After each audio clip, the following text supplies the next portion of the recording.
শয়তানের ধোঁকা পড়ি আমরা খাই, ভুল করছি, 350 বছর কান্নাকাটি করতে করতে করতে করতে চোখের পানি ফালাইতে ফালাইতে লজ্জা মরে যায়। আল্লাহ মাফ করে না, শেষ পর্যন্ত আল্লাহ মাফ করছে। বলছি রব্বানা যালামনা আনফুসানা ওয়া ইল্লাম তাগফির লানা ওয়া তারহামনা লানাকুনান্না মিনাল খাসিরিন। আল্লাহ নিজের উপরে নিজে কুড়াল মারছি, জুলুম করছি, নিজের উপরে নিজে জুলুম করেছি। আনফুসানা ওয়া ইল্লাম তাগফির লানা, যদি আপনি ক্ষমা না করেন, ওয়া তারহামনা, যদি দয়া না করেন, লানাকুনান্না মিনাল খাসিরিন, আমি কিন্তু ধ্বংস হয়ে যাব, ক্ষতিগ্রস্ত হয়ে যাব। আল্লাহর কাছে কান্নাকাটি করতে করতে আল্লাহ মাফ করছে। এখন আবার কিন্তু ভুল করা যাবে না।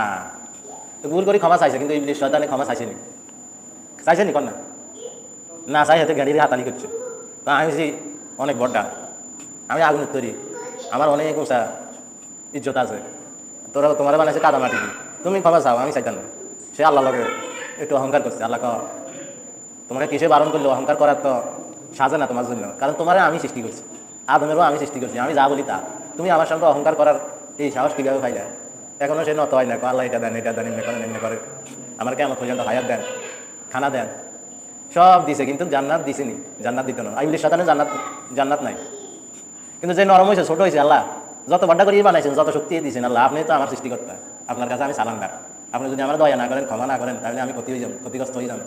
আল্লাহ তুমি যেহেতু নিজের নরম করছো, আমার কাছে আত্মসমর্পণ করছো, আমি অত্যন্ত ক্ষমাশীল, সুবহানাল্লাহ, আমি দয়ালু। তা আদমে কইতে আছে সন্তান, আল্লাহ এইভাবে আমার ক্ষমা করছে, আর ভুল করা যাইবে না। তো ঠিক আছে, আমিও মানবো না।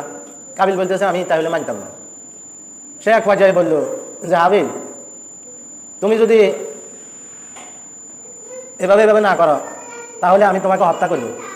তা হাবিল বলতেছে, কাবিল ভাই, তুমি তো আমার ভাই, তো তুমি যদি আমার হত্যা করো, আমার দিকে হাত প্রসারিত করো আমাকে হত্যা করার জন্য, আমি কিন্তু তোমাকে হত্যা করার জন্য আমার হাত প্রসারিত করব না, কারণ আমি বিশ্ব জগতের মহান আল্লাহকে কি করি? ভয় করি। তুমি যদি আমাকে হত্যা করো, আমার সমস্ত গুনাহ তুমি নিয়ে যাইবা, তুমি জাহান্নামী হয়ে যাইবে। এভাবে সে করতেছে যে তুমি জাহান্নামী হয়ে যাবে, তুমি গুনাহগার হয়ে যাবে, কিন্তু তুমি যদি আমার হত্যা করার জন্য তোমার হাত প্রসারিত করো, আমি কিন্তু তোমাকে হত্যা করব না, তোমাকে হত্যা করার জন্য আমার হাত প্রসারিত করব না। তো এক পর্যায়ে কাবিলকে শয়তান ধোঁকা দিল ভাইকে হত্যা করার জন্য। সে মেনে নেয়নি, আল্লাহর শরীয়ত মেনে নেয়নি। আচ্ছা, এটা বলবো পরে। তো তাদের মধ্যে যখন তাদের বনিমানা হইতেছে না, মানতেছে না কাবিলে, তখন আল্লাহ ওহী পাঠাইলেন যে ইজ করবা কুরবানা, কোরবানি দিতে বলেন দুই ভাইকে কি করেন? কোরবানি দিতে বলেন। ফাতু কব্বিলা, যার কোরবানি আমি আল্লাহ কবুল করব, সে ওই কাবিলের সাথে জোড়া মেয়ে কন্যা সন্তান সুন্দরীকে বিয়ে করবে। তো তারা দুজনে কোরবানি দিবে। কাবিলে শ্বাসাবাদ করতো, সে শ্বাসের